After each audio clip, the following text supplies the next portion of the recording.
Maraming salamat sa iyong pagpakilala.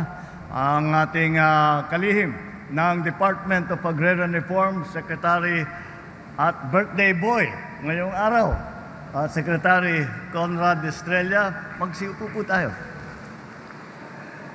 Andito po ang ibang membro ng ating kabinete na sila ay aming sinama upang tumulong dito sa ating ginagawang programa na matapos na at maibigay na lahat ng CLOA para sa lahat ng nag-aantay ng katagal-tagal at mabigyan na rin ng condonation para hindi na kailangan po alalahanin ang utang ninyo. At sa pagtanggap ninyo ng condonation, wala na po kayong utang. Kaya mas maginhawa na ang maging pag-iisip ninyo. Andito rin po sa isang ating kasama sa Senado, Senator Francis Tolentino, na siya rin naging malaking bahagi dito sa ating gawa programa. Ang ating mga member ng House of Representatives na mabuti at nakarating dahil alam kong busy sila sa budget hearing at araw-araw nating pinapanood ang mga magagandang pangyayari doon sa budget hearing na para matapos ang ating pagsulat ng budget. Nandito po sila, ang members of the House of Representatives. Kagaya po ng sabi ni Secretary Conrad, sinamahan po ako ng mga anak ko dahil sabi nila, birthday mo. Samahan ka naman namin para makita namin kung ano yung ginagawa mo pagka wala ka sa bahay. Kaya sinama ko ang aking anak. Tumayo kayo. Ito yung bunso ko po, si Vincent. At yung pangalawa ko po, si Simon. Yan po ang,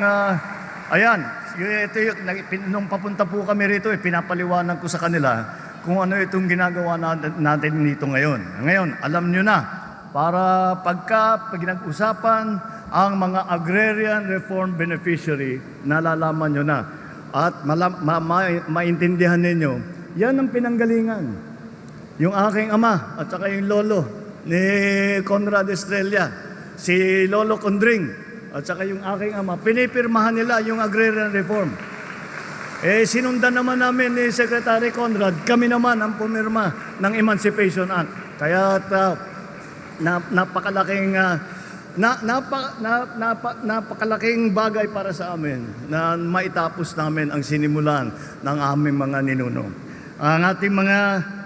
Ang pinakamahalaga na kasama natin dito ngayon, kayo po, ang ating mga benepisyaryo ng agrarian reform beneficiaries na makakatanggap po ng titulo at saka yung condonation po doon sa utang.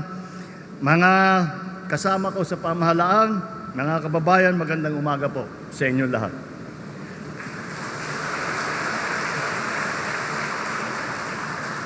Masaya po ako na makasama kayo sa araw na ito upang ipagkaloob ang Certificates of Condonation and Release of Mortgages o yung tinatawag namin COCROM at Certificate of Land Ownership Award o CLOA sa mga benepisyaryo ng reformang pangsakahan. Kaliwat kanan man ang mga pagsubok na hinaharap ng ating bansa nitong nakaraang linggo, patuloy tayong nagsusumikap dahil bilang mga Pilipino, tayo naman ay likas na matatag, masipag at mapamaraan. Kaya narito tayo upang lalo pang pagtibayin ang sektor ng agrikultura at tuparin ang pangarap ng ating mga magsasaka. Inihahatid natin ang tulong na ito sa pamamagitan ng paggawad ng mga COCROM at ng CLOA.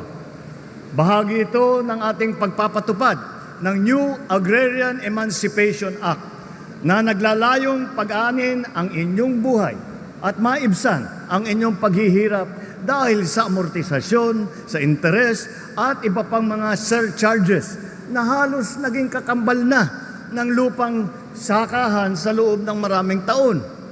Masaya kong ibinabalita sa araw na ito ay ibibigay natin ang mahigit na 1,100 sertipiko at sa 1,000 benepisyaryo mula sa iba't ibang bayan ng Bulacan.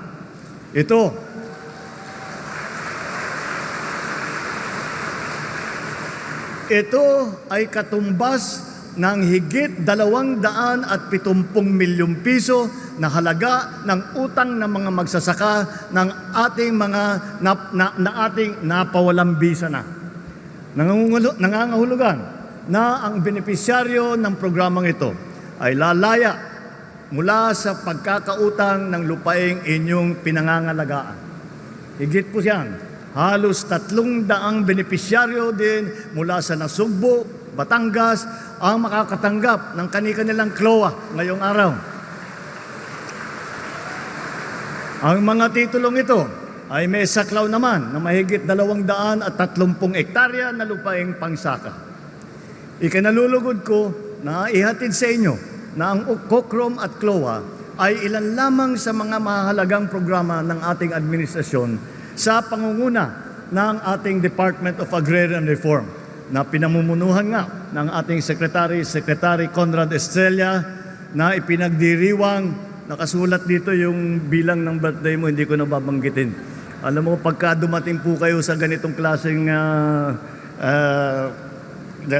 dito sa istasyon ng buhay namin, hindi na po pinag-uusapan yung edad.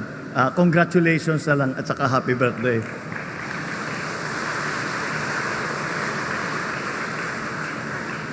Kaya talagang masasabi namin dalawa na labor of love talaga namin ni Secretary Conrad, ang reformang agraryo. Dahil ito'y nagsimula sa administrasyon ng aking ama kung saan ang lolo naman ni Secretary Conrad ang pinuno ng DAR. At lalo pang napatunayan ni Secretary Conrad ang pagmamahal niya sa mga magsasaka dahil sa halip na mag-birthday leave, nandito po siya para makasama tayong lahat.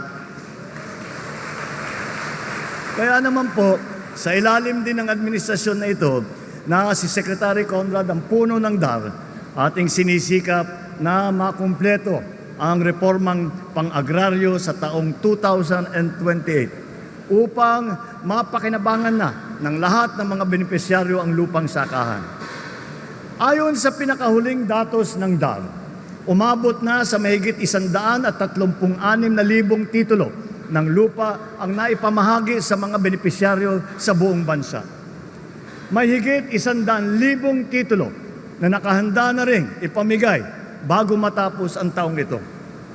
Bagamat ang COCROM at CLOA ay may tuturing na biyaya, huwag sana natin kalimutan na ito ay may kaakibat na responsibilidad. Ang alagaan at palaguin ang ating mga sakahan at hanap buhay. Alam ko sa mga nakaraang taon, marami kayong naisakripisyo sa ngalan ng pag-uunlad at pagginhawa. Kaya hinahangad ko ng administrasyon ko na ang inyong naipon na sana ay ipambabayad sa lupa ay inyong ngayon magagamit para sa ibang bagay na makakatulong sa inyong mga kinabukasan. Makakaasa kayo na narito. Makakaasa po kayo na nandito ang buong pamahalaan upang umagapay sa inyo at tumugon sa mga pangangailangan ng sambayanan.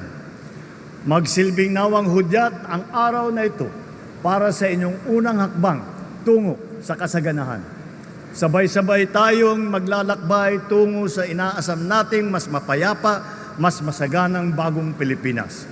Muli, ibabatiin po natin maligayang kaarawan Secretary Conrad Estrella.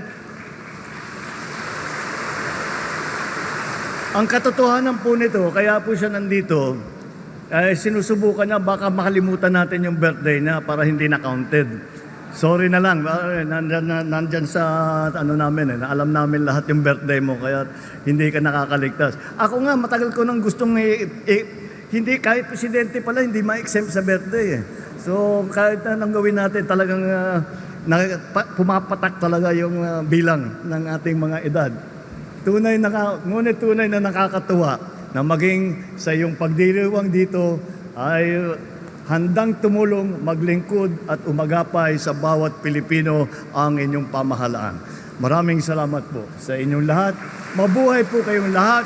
Mabuhay ang mga benepisyaryo ng Agrarian Reform. Magandang umaga po sa inyong lahat.